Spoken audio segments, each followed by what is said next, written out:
Welcome back, friends, to Vision's Veiled and Violent. Last episode, our young band of heroes had to deal with a trio of troublemaking townies who had a general dislike for the hanataz, and I would surmise of anyone with a differing worldview from themselves. Moreover, they had a very acute dislike for the sweet Jester Jericho, viewing her heavenly manifestation of a halo as blasphemous. While Jericho rapidly extricated herself from the violence, my character, the conspicuously lucky rogue Luthander, along with Nevitz and Otherworldly, were able to subdue the would-be ruffians and turn the crowd against them. When Moore reunited with us, with confirmation that the dagger Smedley gave Luthander was magic, the group rapidly sought out Jericho, who'd taken refuge in the Tent of Illusions, despite the warnings of her fellow illusionist Chelsea. Inside the tent, Jericho was assaulted by a cacophony of frightening and fantastical illusions that were decidedly not of our troupe's creation. Nevertheless, Jericho pressed ahead, battling the illusions with her own magic after being informed that Old Strem, the leader of the Blue Veil's illusionists, was also missing. Following after their Jester friend, the rest of the party was assaulted by a different set of illusions, but ones that were equally disquieting and nonsensical. Finally catching up to Jericho and Chelsea, their differing illusory surroundings coalesced into a singular giant toad that seemed intent on bringing harm to our young heroes. With that, back to the show.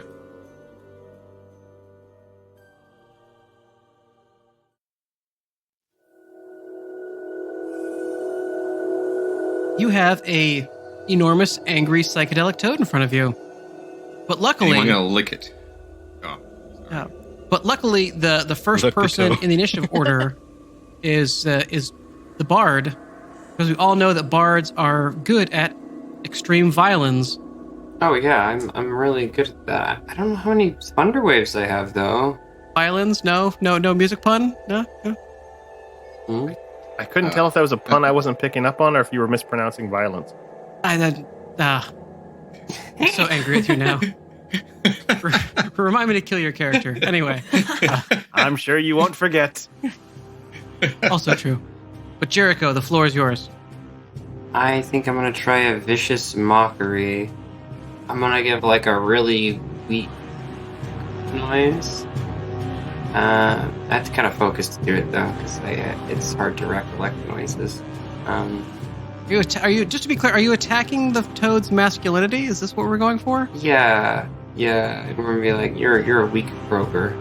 You know, that's kind of the vibe I'm trying to give him. You know. Okay, let's... Vicious. That 14. is quite vicious. Yeah. Get roll D4 if he doesn't save. Broke like a tadpole. Love it. That was awesome. Rubber. Toad's wisdom is... What Toad's wisdom say? It's a 14. Well, wait a minute. I guess he has to make a 14 in order to save, so I think he's good, right? Yep, so the toad, unfortunately, brushes aside your uncouth attack on his toadliness. But this gives a chance to Moore, who just bounced off the toad, to figure out what she wants to do. Okay, that's a very good question. Alright, I guess we're in it. I am going to bonus action cast Shillelagh on my wooden staff, which basically means that I don't have to roll strength because I'm not strong. I can use my spellcasting modifier. There are many forms of strength, but yes. And I'm going to then take a swing at this guy with my quarterstaff. And I have a dice, and I'm about to roll it. Roll that dice. Here we go. 21 to hit. Oh, yeah, that definitely hits the toad. Okay. Let's see, and that is a 1d8. Which one of these is a 1d8? Is this a good time to say I've never actually rolled physical dice?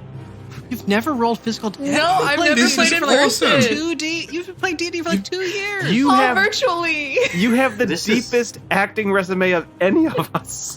All virtually, though. Which is this a D8? The one with only 1 through 8 on it.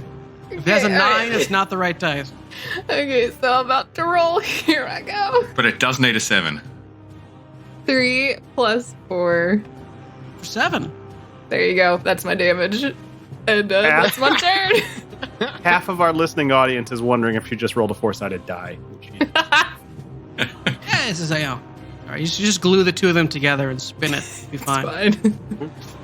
So the shillelagh smacks into the rubbery side of this huge toad, and you see that part of its skin rupture and spew out this strange rainbow-colored goo as the toad opens its maw and makes a leap, landing in the center of everyone and sending out a shockwave of thunder damage. Cool. I need everyone to make a dexterity save. 18. 11. That's a 14 for me. 17 total. 7 plus 6, 13. 13. Okay, so everybody but Nevitz passes. Nevitz takes 3 thunder damage. It's the first damage Nevitz has taken this entire campaign. As the toad then turns its baleful eyes towards Nevitz, the look that you can only assume is hunger as it lunges for the small man.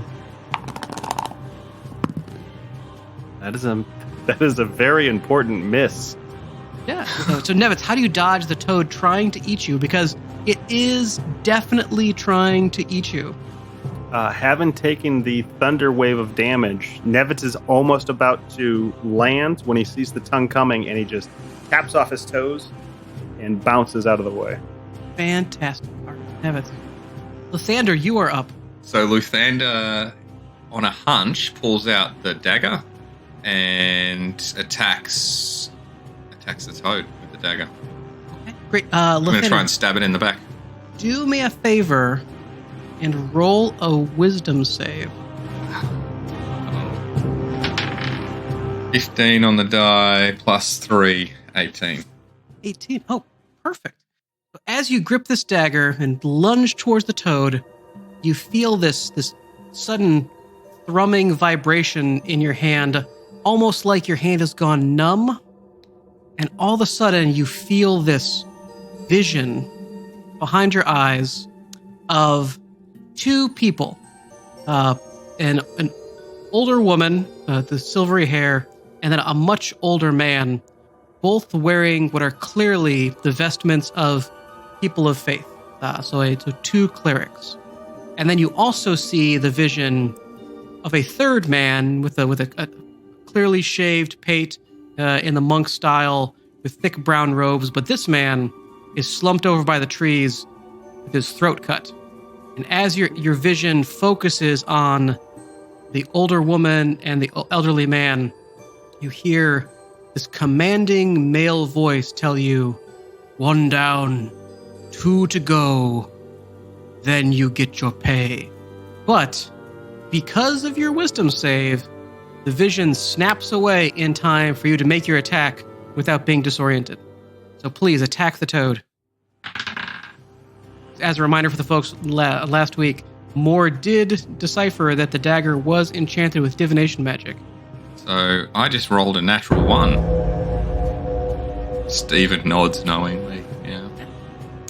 Okay, so with that, Lathander lunges forward, dagger in hand, to strike directly into the side of the toad's eye, only to, as the toad turns ever so slightly, instead land chest first on the toad's rubbery hide, and then bounce backwards, like from a trampoline, and go as if you just blinked out of existence.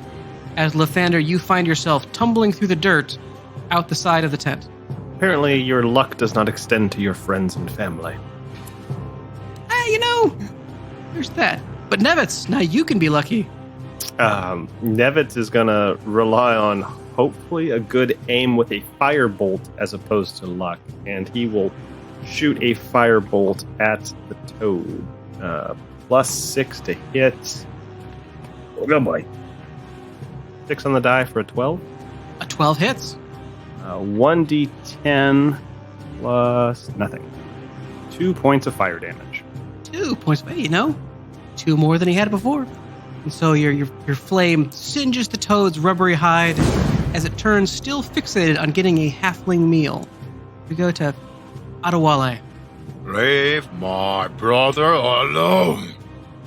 And I'm going to make a giant downward slash as the lightning crackles throughout my blade, and hopefully I split it. Hold on, Adewale. Before you tell us what the roll is, as you rear up and feel your energy focusing itself on the edge of your blade, I want you to suddenly think of the funniest toad pun you can think of. No pressure, but you have to do it right now. Sugar snap. Toodle-Do. Okay. What'd you get? 13. Okay, that hits. Awesome. Alright, so 2d6s. Then the lightning is another d6. Okay. That's a total of 9 damage, but 4 lightning damage. Okay. Now, I need you to do something for me. Oh, yeah, I need you to repeat your Toodle-Do with all the force of a barbarian war cry. Oh no. Toodle-Do! And as you do so, your blade strikes true and you actually roll max damage on the toad. So that's 18 points of damage. As you get sprayed with psychedelic toad guts slicing into the creature, and it lets out a choked croak of pain as it staggers, still upright, but deeply wounded. Okay. Jericho, back to you. All right. So vicious mockery is not a thing that worked at all. I tried to mock him. It was not mocked. I think. Some people are just very self-confident. This is a toad who believes in himself. He's going to let the haters hate. Yeah, that's fair. I'm gonna whip my dagger off my belt and just chuck it at his face. Do it. I think I'm gonna do that. So, whoa, that's like an 8. That's a 19 to hit. That will definitely hit the toad. D4, I think. So, D4. Yeah, you're right. D4 for dagger. Yeah. That's 3 damage. 3 damage on 3 whole damage. in your toad. Throw it. I tried to hit him in the face, but maybe it hit him in the gullet. I don't know. He's got a big face. It's his large. It was a toad face. Yeah. There's not a whole lot of surface area there to really dig into. He's going to feel it in the morning. More, what do you have? I'm just gonna shoot off a sacred flame. Yeah, that's what I'm gonna do. Shoot That is sacred what I'm gonna flame. Yep. I love it. Moore's eyes grow brighter and more golden as she shoots off a sacred flame. That's a nat 20. There you go. Yeah. Let's go. Let's All go. right. The 1d8. 2d8. Okay, that's 6. Roll again. She's at least rolling a d6. 8. Okay. And yeah, that's me. There you go. As the toad burns, the smell of singed toad body, which I'm sure is a deeply unpleasant smell, filling the illusory tent as the toad, with its last perhaps energy, life leaking out of its body from multiple directions, lunges once more at Nevitz, tried to claim a dying meal. Does my sentinel take effect here? What would you like to do? I would like to, if I can make it in time, strike before the toad strike. As the reaction as per sentinel. Please do so. Oh yes, absolutely. But only if you make another toad pun. Totally. Huh. You know what? I'll accept it. I did that one. 12 again. That'll hit. I say 12 again. Alright. D6s all around as lightning arcs from my great sword. Oh, that's a 6. That's a 2. That fell off the desk. And that's a 1. That's a 9 total with 1 lightning damage. All right. And so with that, please give us the barbarian war cry version of that totally. Totally. And as your blade hits into the toad, you feel the flesh give way and it explode into this cavalcade of multicolored goo. It just looks like someone spat unicorn vomit all over your friends, just splatter across Jericho and Moore and Nevitz and Chelsea, just utterly soaking them in rainbow goo. But I'm clean, right? Oh yeah, you're totally fine. Oh, it's all good then. Totally fine. Totally. What a riveting display of force. Oh, yes. Excellent. Excellent work. See, I knew. I believed in you. And as you do so, as the toad is slain, you feel the air around you shimmer as the tent goes from this strange, trippy land of horrors to instead being more of this serene, wondrous, clearly designed for gentle entertainment illusion, with now a clear path towards the exits. Onward! Totally. But let's see, Lathander's gone. Moore's probably angry. Nevitz is So angry. short. Jericho, give me a perception check, if you will. Oh, okay. That's going to be very high. Yeah, let's see here. That's going to be a 6. 6? Okay. So as you wipe yourself clean of all of the toad goo, you maybe got some of it in your eye, you feel your toe catch on something and nearly send you tumbling over. Well, now I notice it. First, give me a dex save to see if you face plant. Oh, okay, fair enough. Finished. So if I don't roll the same. I think it'd be great. I believe in you, Yeah. Jericho. Oh, no, that was nat 20, actually. Okay. So you look down after catching yourself from landing into all of the toad goo. Mhm. You see that where the toad had been, there seems to be this mass of just awful goo, half digested, that had been in its stomach when Adewale squished it. It was like a mass of goo at the center there. There's like a whole bunch of something solid was jumbled up in this thing's stomach, the half digested that you just managed to trip on. Alright, I'm pulling my hand axe off my belt and I kind of like take the blade and just like scrape some of the goo off. So in the goo, you can see a partially digested helmet, some slime-covered bones, a small shiny ring, and then a strange, like a stone disc that when you swipe off the goo, seems to be painted on one side and have writing on the other. Well, I'm gonna grab the ring, like hold it up to the light, and then pocket it, and then I grab the little disc and I'm gonna take a look at the inscription. I gesture to my friends to come close. You said you go to look at the stone.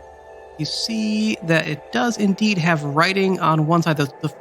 On the rounded surface has a black circle with 8 red lines radiating out from the center of it, and the other side, written in a cursive script, is the strange phrase: "The dark sun is rising. She shall eclipse Sulion with her face and cover Ziathe in shadow." I think as I'm reading it, like the text is appearing above my head. Okay. I need to start like a conspiracy board to figure out all these moving parts, because I was just thinking again about the prophecy from Mother Sylvenza, and I still feel like that hasn't completely come to fruition. The last 2 lines: "The time does come when all must choose, learn well the trickster god's ruse. What if we made the wrong choice?" And there was the part about the darkest night. Now this is talking about a dark night, an eclipse. I mean, Mother Savenza said the darkest night refers to Dark Tide's Eve coming tomorrow. We still have not yet hit the appointed hour. It is prophecy. what is the prophecy trying to tell us? Is this something to do with God? Because if that's the case, I think this is beyond us. And the necromancer, like, is the queen gonna be killed during an eclipse? But what does that have to do with us? And Zayathir? I never know how much to make of rumors from other hanataz, but given what we heard about potentially 2 seers passing away, I would like to get to Mother Sylvenza as quickly as possible to warn her of some threat against possibly our queen. Oh, I mean, let's look on the bright side more. There's no men having visions yet. We have that going for us. Yeah. So, have we reunited yet?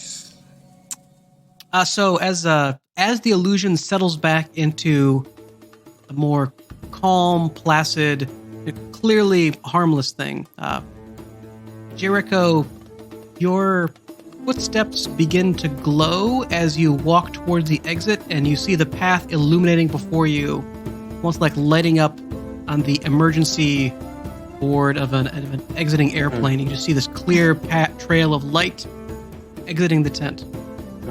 And Lathander, as you're lying there in the dirt, you see this thay-blooded old man with a pipe approach.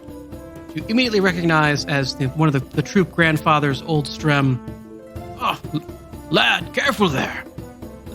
Tent of Illusions is malfunctioning horribly. It's too dangerous to be open to the public. Where are your friends? They're supposed to be helping with this sort of thing, aren't they? I'll point into the tent and say they're in there trying to fix it. We were just fighting a giant toad. Huge. Big as a horse. As big as 2 horses. Let's make the story even better. Big as 3 horses. And it was trying to eat us. Definitely trying to kill us. But I seem to have somehow ended up out here. I can't quite say why.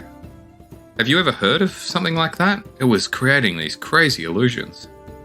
You see the old man puff on his pipe. Foul magic afoot to do such a thing. Someone would have deliberately had to sabotage the flow of illusion magic in the tent. And why they would do such a thing is... it's the last day. And we thought for sure the townies would leave us alone, but all it's done has been one headache after another.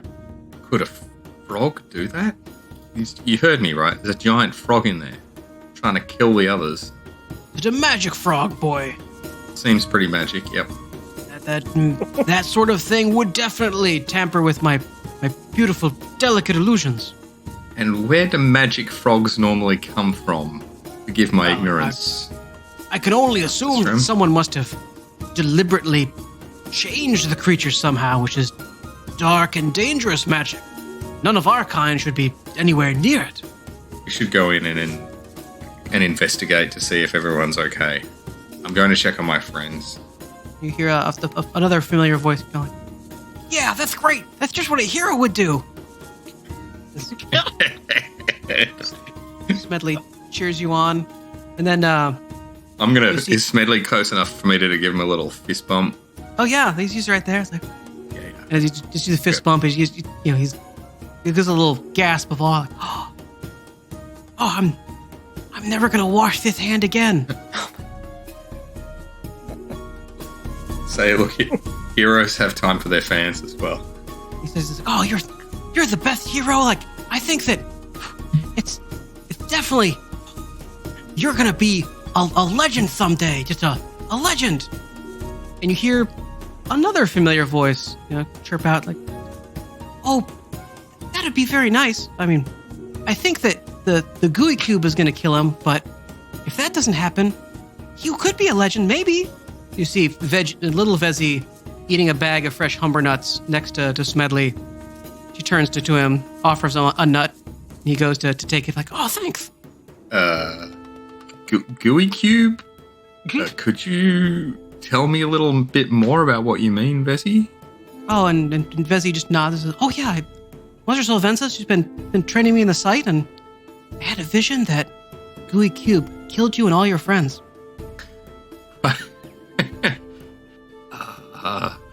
I'm starting to think more might be right here. Maybe we should just call it a day. Hang on. You're saying there's a thing called a Gooeycube, and it can kill people. Could you describe a what the Gooeycube is? She nods as she takes another humber nut.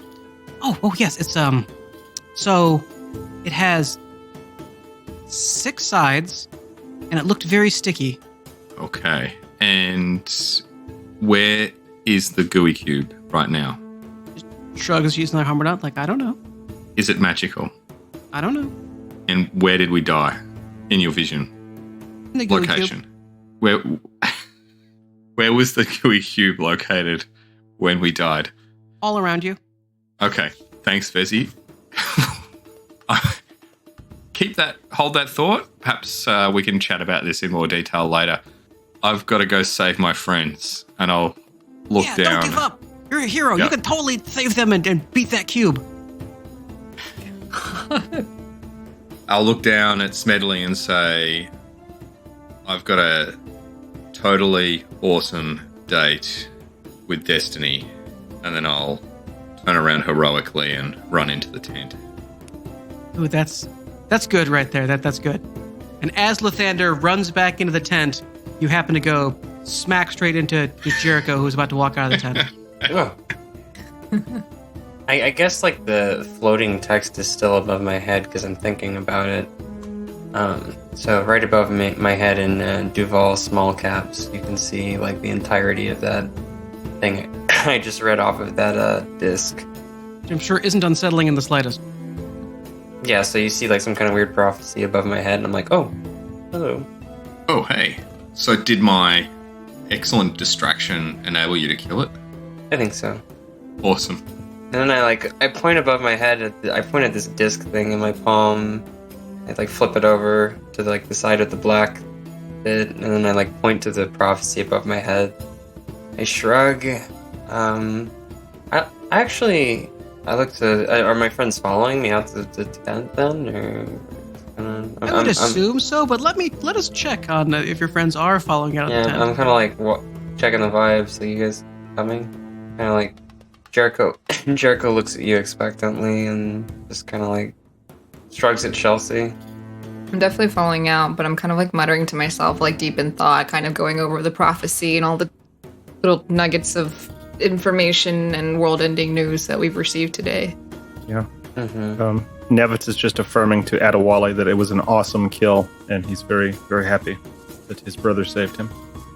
Adewale is majorly distracted, completely ignoring Nevitz, because he has a certain tune stuck in his head. Combo fendo Mr. Bees, fenda fauna fribo fun, obasina senda di, standa frunda bosta zon. It's quite catchy. Yes, it is, especially the 4th time. The text above my head starts to morph, and then it like switches into a question. I think I should find Strem. And so, Adewale, as you sing the song, unbeknownst to you, it feels like a little, almost like an itchy tingle, and your wounds stitch themselves back together. What is going on? So I don't know that it happened. No, you just feel like a little tingly, like vaguely itchy, but you regain 6 hit points.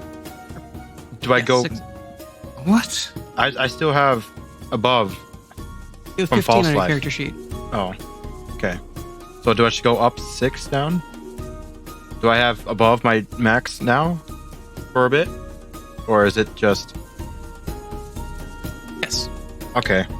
Cool, I'm at 21 hit points then. Okay. I feel good. I might keep that in the back pocket. I don't know what did it, but I'm gonna do it again sometime. Alright. Nevitz taps Ade, and he looked up to, I think, Moore and Luthander now that he's here, and over to Jericho and Ade. I still believe we need to get to Mother Sylvenza. There's plenty of other things we need to do, but I would like to warn her some potential tie-ins from prophecies we've heard. As much as I would hate to admit you were right, but I think we should go. On the walk Luthander nods. there, on the walk there, Luthander, what happened? You just disappeared. So, yeah, jokes aside, I have no idea. I mean, that was close to my worst effort yet. It's an attack, which is saying something. I don't know how I ended up out there. But all this lucky stuff keeps happening, which is really weird. And I will also tell everyone that I'm getting visions. Great, the world is ending. Stop. No. What do you mean? Is there an empty tent nearby that the we need a quick huddle. Pile into? We need a huddle. Old Strem is not near us, correct? Nate? Correct. Yeah, he's so Old Strem. You see him congregating with the sorceress Vestia and her partner Skizig to go and fix all of the illusions that had been malfunctioning inside the illusion tent. All right, I approach the three of them, and I hold up this disc, and then like kind of flip it up like a coin, and catch it in my palm. It's on the side with the text on it. And I proffer it to Strem. Old Strem takes it. You see him, his shaking hands, turns it over, and you see his brow furrow and his bushy eyebrows twitch a little. Was foul magic indeed. It's no ordinary sorcery. Someone sabotaged this with old magic, dark magic. This is the only sort of thing that you find sorting with. He lowers his voice, looking conspiratorially. Demons. I mean, we're in the middle of. No offense to the fine folk of Nevermore, but we're a bit in the middle of nowhere in terms of Predestia. What sort of local would be sorting with demon folk? Jericho just shrugs, like looks to everybody else, like, and then above her head appears the text. Anybody got any suggestion here? I don't understand what's going on. Are we still near them, or have the rest of us walked away while Jericho went up to them by herself? That's a good question. Let's answer this individually. So Adewale, did you walk away? From the previous conversation, I figured we were walking towards Mother Sylvenza. Well, I'll take that as a yes. Yeah. Lathander, did you walk away? Yeah, I had my head down with Nevitz and perhaps more, I'm not sure. But definitely I was totally focused on the visions thing. Okay. Nevitz? I think Nevitz ducked into a tent and he watched Moore and Luthander and Adewale walk in. And then he goes, "It's Jericho." Language, brother. Whoa. Nevitz runs back out the tent. He's looking for Jericho. And presumably he sees her over. And I point to Strem here, and like, care to tell me what you just told him? Old Strem, with Vestia and Skizig on either side of him, lower his voice a little bit. Don't want to panic the rest of the troop, boy, but this thing your friend found, this is not just dark magic, this is touched with the essence of demons. As Vestia and Skizig, overhearing this, both look to each other. They exchange a knowing look that comes from those who have been dealing with magics long enough to know that this is not something you see every day. Demons. Okay. I'm going to add that to the list. We are going to go and tell Mother Sylvenza about this coin in addition to other things. But I need to take Jericho with me, if you can allow them to go for a second, because there's some other goings-on that may or may not tie into this, but demons. Moore will be happy to hear that demons have been thrown. Perfect. And Nevitz starts fast-walking, going back to the tent to find his friends. So, convening in the empty tent, what is the group's consensus?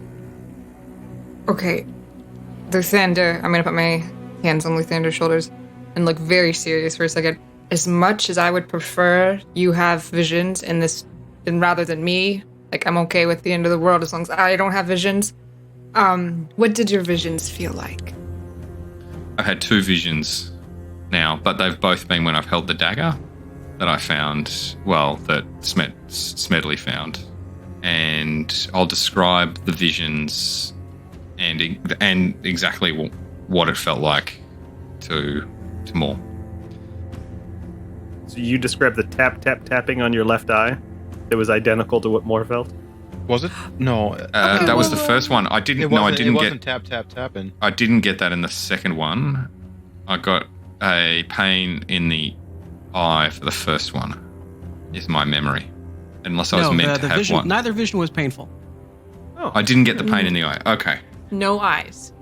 I thought I heard that. Okay. I thought I heard Yes, eyes too. okay. Okay. It was like, but the first one felt like you were blinking another set of eyelids. That's right. But there's no pain. That's right. So yes, so I'll describe that, and then also describe the dead. One dead, two not dead. One the older one's very old, one's older, and the voice that was disorienting but didn't disorient me. One dead, two to go? I thought there was only two holy persons who were going to be killed. Luthander, was this more of a glimpse in the past rather than a vision of the future? I don't know. It. I think, luckily, Nevitz, you can breathe. I don't think the end of the world is coming. I think, in my expert opinion, the visions are tied to this dagger. Well, I've been blessed with no more visions. So, as a refined expert, I would say no need to worry. Oh, so you admit to having the visions in the past now? Well, okay. In this circle of people, yes. Once we leave this tent, I will deny these allegations.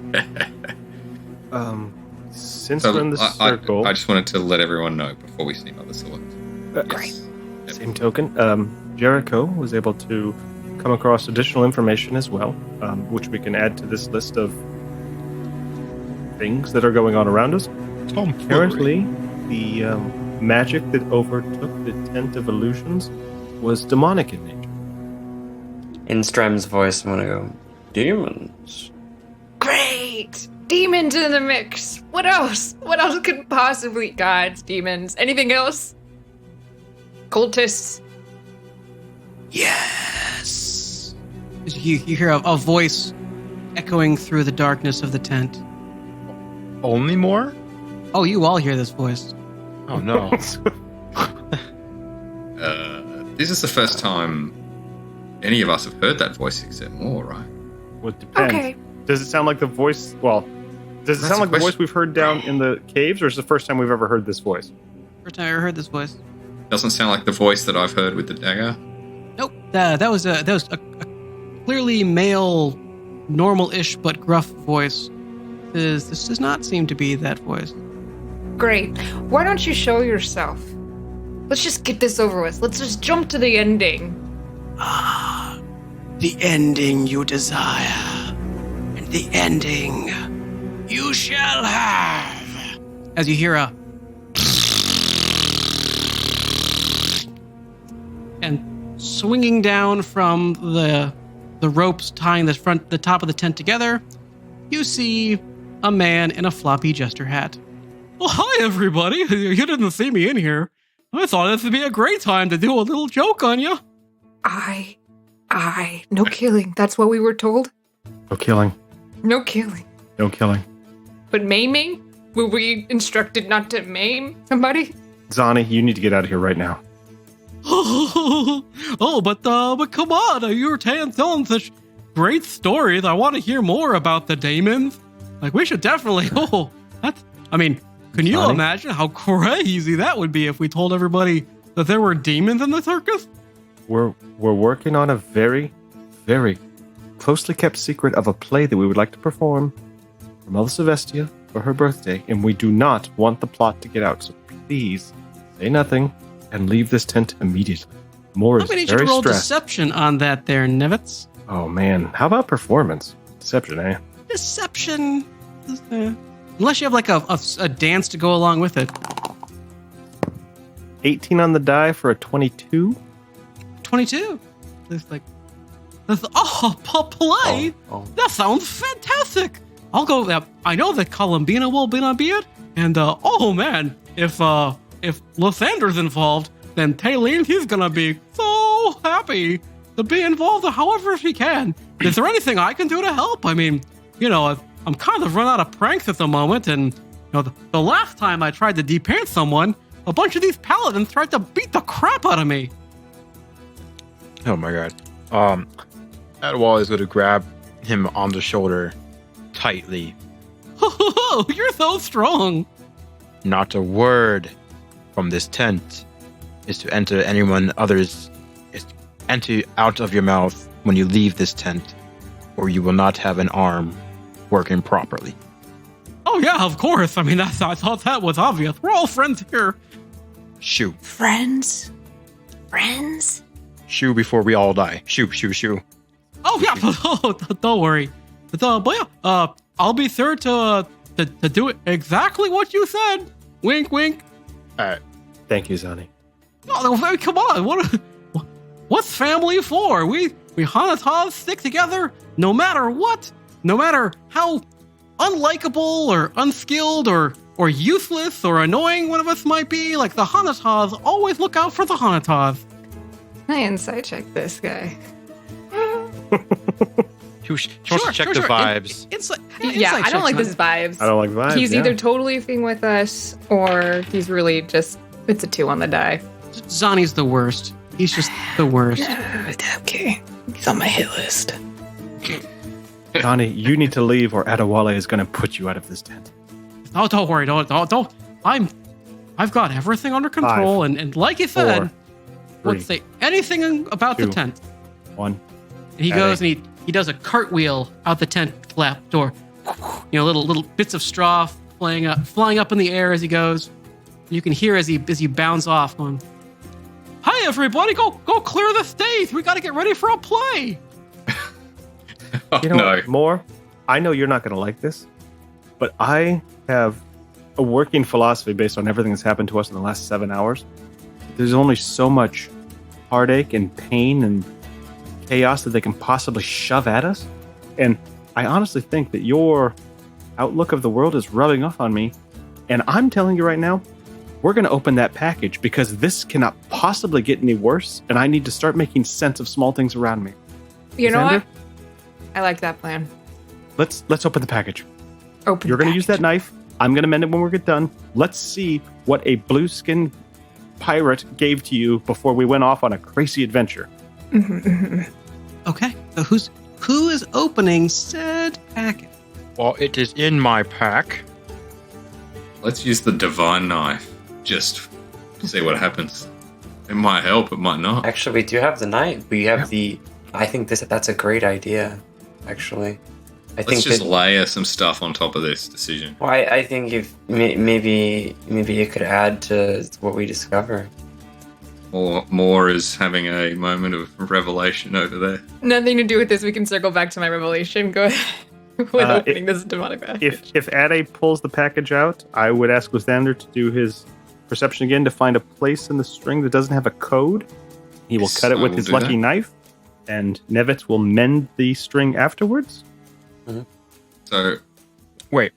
So, it's tied in a code. Hmm. Is there like straight parts of the rope or tie that's not knotted?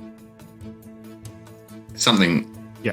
like that's what we're looking for. That's what we did a perception a couple sessions ago that there was some places where the code was not in line with the wrapping. There was like straight parts of it. True. So Okay. that's where Luthander will cut with his lucky blade, and that's where Nevitz will mend after we've seen what's inside. I want it to be known I do take like 10 steps back. I'm right up as- in its business. Right up As there. you snip at that spot where there's no knots in that coated string, the brown paper carefully folds away to reveal this beautifully carved, hinged wooden box. You can feel something rattling around inside of it. The box locked? It has a latch, but it's not locked. Quick examination of the box. Check for I mean, traps. it's about the box weighs about 10-ish pounds, and Does it look like it's going to blow someone's head off if we open it? If you give me 10 Traps. minutes, I can detect magic to see if this is maybe set to blow or something. Or I have a scroll. Why wait? Why wait? Why wait? I pull We're out young. the scroll. And then I detect magic on this box instantly. Okay. And when you do so, as the scroll crumbles into ash that just floats away in the air in the center of the tent, the box remains blessedly inert. Good to go. Luthander will look around. Are we opening it? I'm gonna flick the latch open. Yeah, let's do it. All in. Okay, Go for it. and Jericho. So as you flick the latch open, inside this box is what looks to be a series of tools for nautical navigation. A telescoping, a little telescoping spyglass, a sextant, some papers that look like a map of the sea, and then there also seems to be a little carefully folded note in there, written in this sweeping cursive hand. Take a look at that note. And the note says, written in the note tucked away in the box, there's a message addressed to no one. It says, "Find the light, the luck, and the jester. Bring them together to push back the sickness gnawing at the world before it is too late." Adewale, is that recited back to us to where we all know it? Well, it's appeared above my head in burning Duval small caps text right now. So, Adewale is gonna point at Luthander. You've been mighty lucky today. You're Mr. Luck. You're a jester and you glue and light. I don't know if they combined the two and just said, hey, there you go, have fun. But, and then you had visions. You had visions. As he points to more and says, well, yeah, this letter, as much as I love to say it and make other people mad, it's definitely referring to us. Or at least a couple. In your Hold on. in your travels, the light, the luck, and the jester, are those alternate names for three deities that might be linked in some way? Sounds like a great excuse for Adewale to make a religion check. Oh, I'm so good at these. No nat one, please, for love. Oh, that is. I love it when playing comes Let's go. All right, so Adewale, as Ow. Nevitz asks his question, get this little, the little light in the candle in your mind goes aflame, and you recall just naturally that according to legends stretching back to the founding of the first troop, there were three gods that always looked out for the hanataz: Heliona, the light; Kismia, the goddess of luck; and Jinx, the goddess of jokes. And I repeat that word for word because God knows that my human player brain forgot it already. So the jester is obviously Jinx, Luck, Kismia, and I forgot how to pronounce her name. Heliona. Yeah. Yes, Heliona is the one of light. Jericho, do you mind if I copy down the sheets and the was the other one a map? What did you? There was two pieces of paper, right, Nate? Yep. Well, one of them is a map that charts the sea around Verdestia. If Jericho would be willing to hold them up, Nevitz will put them into his journal. Yeah. I And- unfurl and hand them over. And after that, this was given to Luthander, some strange seafarer. We have entered into realms of darkness that seem prophesied somewhat from what not only Mother Sylvenza has said, but possibly what part of Moore has seen. And we've come across, maybe unrelatedly, this dagger, which has given visions to some unfolding plot to kill men and women of faith. I don't know what ties together and what doesn't. I just need to clear my thought. I'm going to put it. Does anyone need anything else from this package? Otherwise, I want to put it back inside the box and the string. I don't know the way ahead. I just wanted to maybe connect two of Lathander's visions. So your first vision, you saw three people, three figures followed a cloaked man who was then murdered. But the problem was in your second vision, you only saw 2 people talking to somebody and a dead man. But what if they were talking to the person who was holding the dagger, so therefore they're connected? More? I was going to say the same thing. Yes. Yeah. I do have the feeling that the dagger is somehow, whichever entity is attached to the dagger is trying to issue commands through the dagger. That's what it feels like. So we should probably be wary of whatever it tries to tell us. It's giving you a lot of luck. What does it want in return? Although I had the luck while I didn't have the dagger when you were doing. So, I don't know. Let's go tell Mother Sylvenza would be repackage and carry on. Who has the highest passive perception? I only have Notice 14. other things going around. You're not actively searching for them. Nevitz has a 12. Well, that's pretty good. I have a 15? That can't be correct. No, a 14. I was about to say. No, I had a 20 the whole time. Sorry. 14. Let's take a look. See. You have an 18 wisdom? No. 17. Our passive perception is like just our. It's noted below your stats. Just at the bottom of the perception. stats. Yeah. The What's your 14 is the passive? highest so far. No, 17. 17, yeah. Rogue. You guys must have like special abilities. Rogue being rogue. Rogue's gonna rogue. Holy So crap! Lathander, as this is all going on, and as Moore is putting these pieces together, you just happen out of the corner of your eye to notice some motion, and when you just kind of glance over it, you see that someone has tied the temp flat shut, and you hear a voice from the other side of the fabric, calling out, "Enjoy the dagger. We'll finish this without it."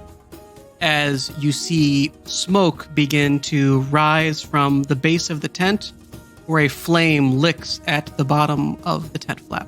And that's where we'll stop for the day. Oh. Great. Yeah. Great.